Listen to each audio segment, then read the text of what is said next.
haji di tahun 2023 kali ini jadi sorotan. Selain jemaah yang terlantar, isu pemondokan yang kurang memadai juga mengemuka. Tidak hanya itu, kebutuhan pokok jemaah haji atau makanan juga disebut sangat terlambat datang. Apa sebenarnya yang terjadi? Mengapa karut-marut penyelenggaraan ibadah haji terjadi justru setelah biaya naik haji meningkat? Kami telah terhubung dengan Wakil Ketua Komisi 8 DPR RI sekaligus anggota tim pengawas Haji Aceh Hasan Syadzili di Mekah, Arab Saudi. Halo, selamat malam. Assalamualaikum, Kang Aceh. Apa kabar ini? Waalaikumsalam warahmatullahi wabarakatuh. Alhamdulillah, kabar baik. Baik, Kang Aceh. Kang Aceh, ini saya langsung saja nih Kang Aceh, takut waktunya tidak terlalu panjang begitu. Kang Aceh, setelah tadi melihat apa yang sudah kami sebagai pengantar kami terkait dengan apa yang terjadi di Arab Saudi, terkait dengan jemaah yang terlantar, bagaimana sebenarnya respon dari Kang Aceh sendiri melihat kejadian kemarin? Iya, pertama kami sebagai tim pengawas justru mendapatkan laporan-laporan begitu banyak ya, terutama tadi terkait dengan kreditnya apa yang terjadi di Muzdalifah.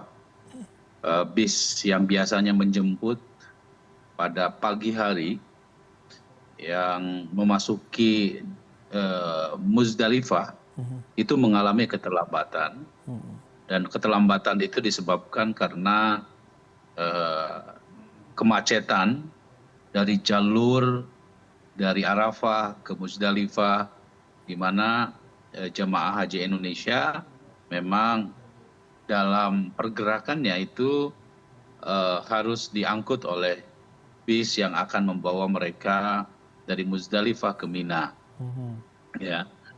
Dan kami mendapatkan laporan dari kemarin ya, ketika kami pun juga melakukan perjalanan ibadah haji, kami mendapatkan laporan dari berbagai pihak, terutama dari jamaah yang mengalami masalah keterlambatan penjemputan.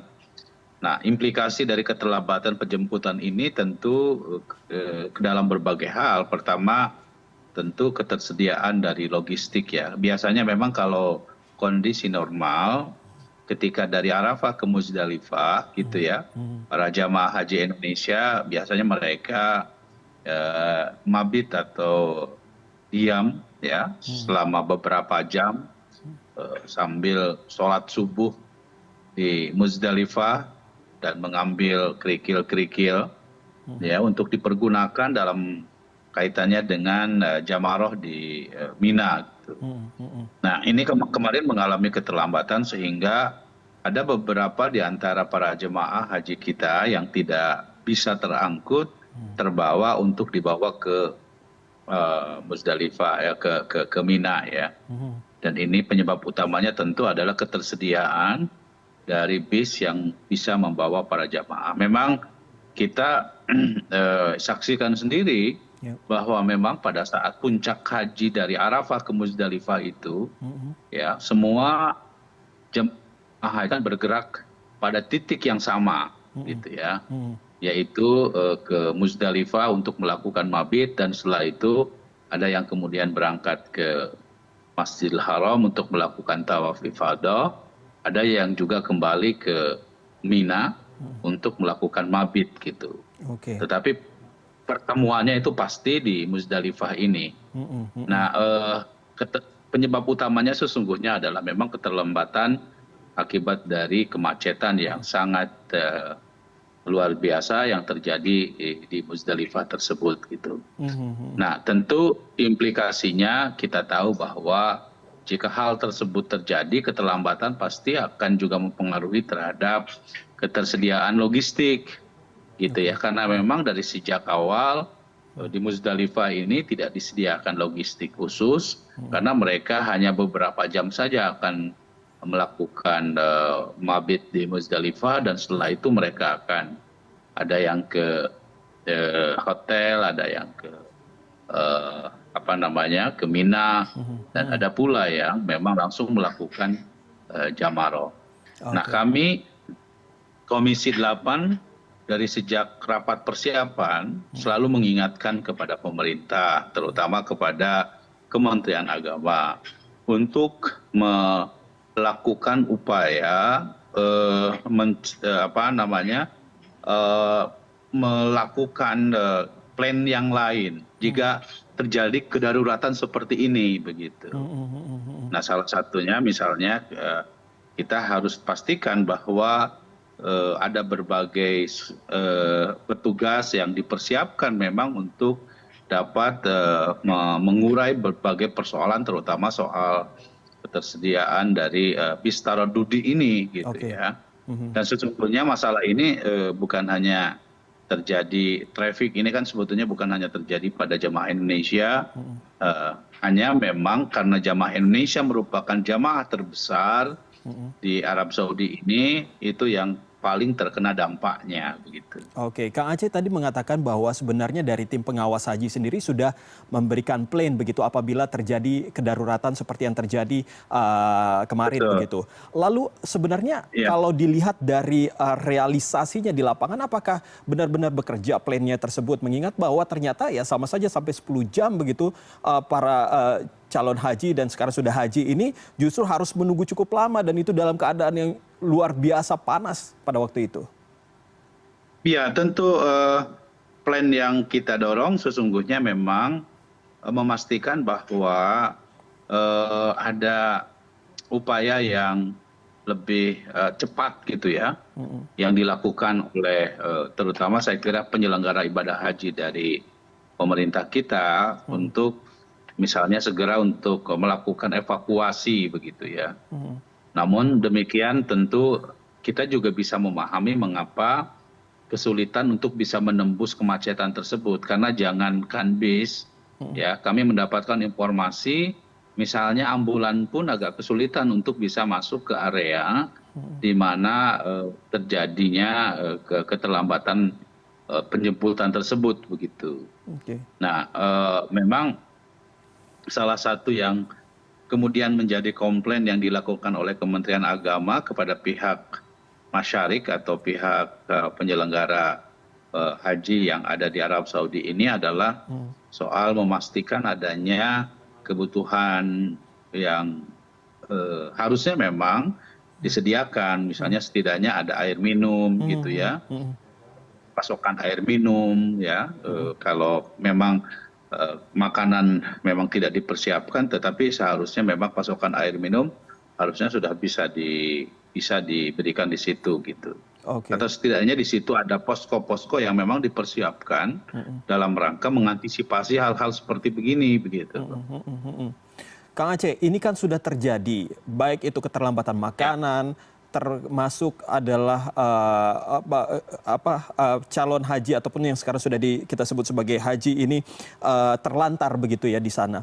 Lalu sebenarnya apa yang selanjutnya harus dilakukan begitu? Apakah sudah kita menerima begitu saja dengan apa yang terjadi atau justru sebenarnya ada tindakan yang dilakukan oleh pemerintah Indonesia terkait dengan apa yang terjadi di sana agar hal ini tidak terulang kembali dan juga jemaah haji ini tentunya bisa puas begitu. Apa yang mereka sudah bayar mahal-mahal, ini akhirnya bisa terbayarkan begitu.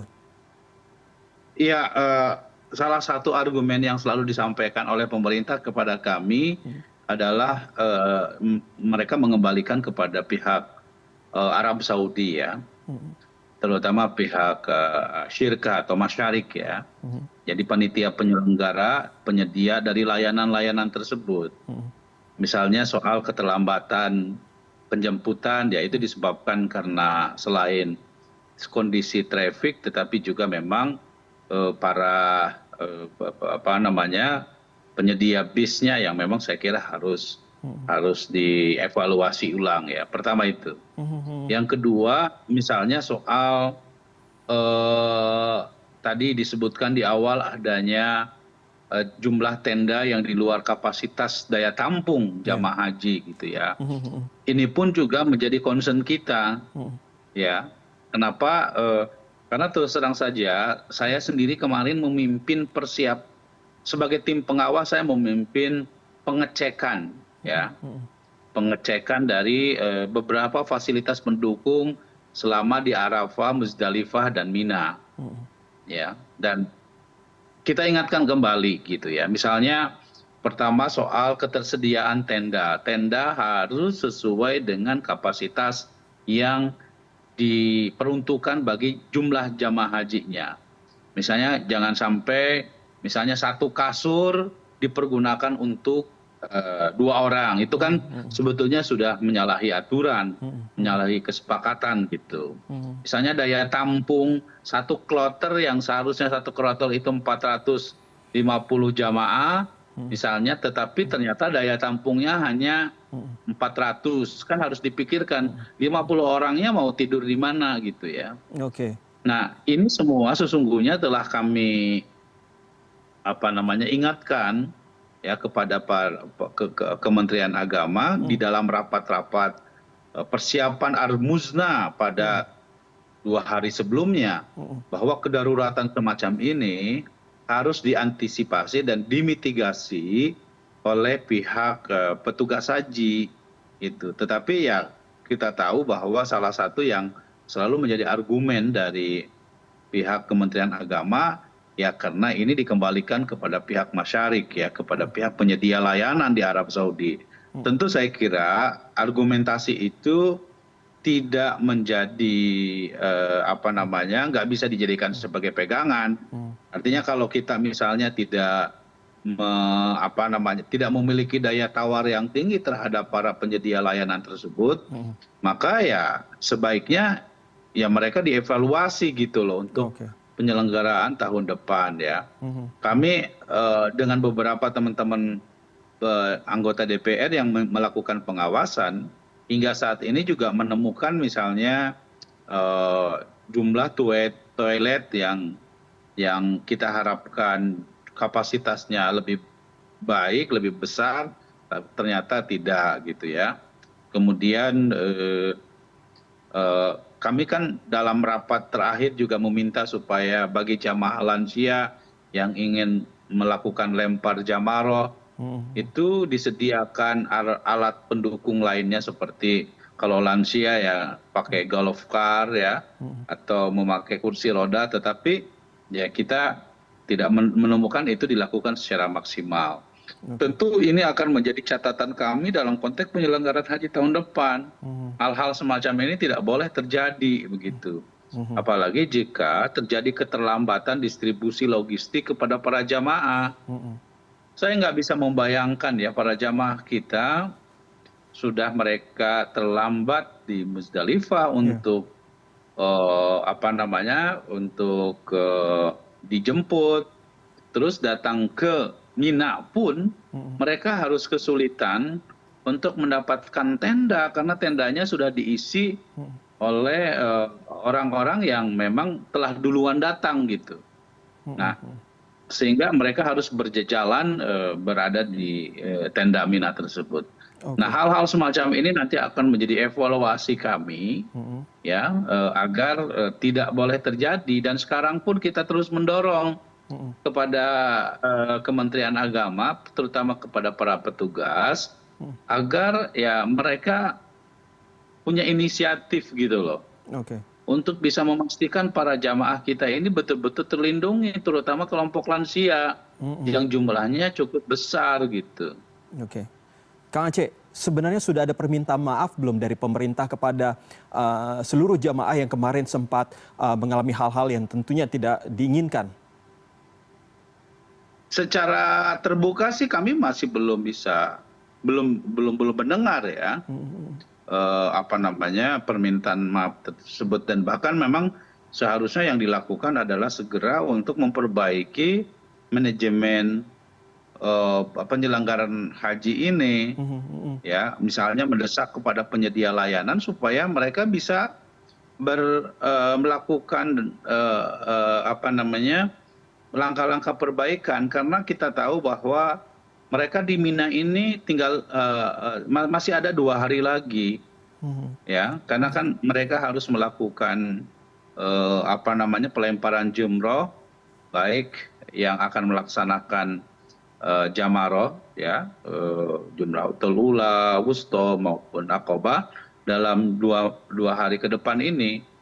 Nah, sehingga harus dipastikan bahwa mereka terlayani dengan baik. Dan komitmen untuk menyediakan misalnya alat pendukung bagi kelompok lansia itu bisa diwujudkan sekarang gitu. Coba kita bisa bayangkan ya di dalam berbagai gambar dan apa namanya yang beredar di media sosial, kita melihat kakek-kakek, nenek-nenek yang tidak sudah renta gitu ya, mereka harus ya jalan sendiri gitu ya, tanpa dibantu oleh pihak-pihak yang memang seharusnya memberikan bantuan kepada mereka. Oke, baik. Kang Aceh tadi mengatakan bahwa meminta pemerintah agar hal-hal seperti ini tidak terulang kembali, mulai dari pemondokan, kesehatan, lalu juga mungkin fasilitas dan lain sebagainya. Kalau hanya meminta agar hal ini tidak terulang kembali, apabila terjadi ataupun terulang kembali hal tersebut, sebenarnya apakah ada tindakan atau hukuman yang mungkin saja bisa agar hal ini tidak terjadi kembali, terutama kepada pemerintah? Apa yang akan tim pengawas lakukan ataupun sentil terhadap kejadian-kejadian seperti ini? Ya, yang akan kami lakukan tentu kami mendesak ya kepada pihak Kementerian Agama untuk melakukan renegosiasi ulang terhadap penyedia layanan tersebut. Ini kan kita tahu ya bahwa memang di Arab Saudi sendiri proses pelaksanaan ibadah haji ini, kalau dulu penyedia layanan itu adalah muasasah, ya muasasah itu ya semacam lembaga non nirlaba gitu ya, yang apa namanya, yang memberikan layanan ya sesuai dengan daerah negara yang diberikan layanannya. Kalau sekarang kan konsepnya menjadi syarikah. Atau yang disebut dengan tadi disebut-sebut oleh Kementerian Agama adalah masyarik ya. Jadi oleh pihak swasta. Nah, karena itu jika kondisinya seperti begitu, maka sudah seharusnya ya pemerintah Indonesia, dalam konteks ini Kementerian Agama, harus berani untuk meninjau ulang berbagai kerjasama dengan pihak penyedia layanan haji ini gitu loh, supaya jangan apa namanya memberikan perlakuan seenaknya saja terhadap para jemaah kita. Nah, tentu pihak Indonesia pun atau pihak Kementerian Agama pun juga harus mempersiapkan lebih detail lagi, lebih rinci lagi, karena memang yang kami temukan juga misalnya ya soal ketersediaan SDM ya, sumber daya petugas kita juga ya, dengan segala hormat tentu kami menghargai ya upaya-upaya yang dilakukan oleh para petugas ini, tetapi ya tentu harus lebih maksimal lagi, misalnya ya melakukan pendampingan, melakukan pelayanan ya kepada para jamaah ini, agar mereka jangan sampai misalnya kasus-kasus di mana para jamaah rebutan apa namanya, rebutan tenda ya, itu jangan sampai terjadi gitu loh, karena kan setiap kloter atau setiap jamaah tersebut telah ditempatkan sesuai dengan kloternya masing-masing di tempat yang telah ditentukan itu gitu loh. Baik Kang Aceh, tentunya kita sekali lagi tetap mengapresiasi apa yang telah dilakukan oleh panitia haji terkait dengan apa yang sudah diberikan kepada para jemaah haji asal Indonesia, tentunya yang didominasi oleh warga lansia begitu ya. Terima kasih Kang Aceh Hasan Syadzili, Wakil Ketua Komisi 8 DPR RI sekaligus anggota tim pengawas haji, sudah berbincang dengan kami di malam hari ini. Selamat malam.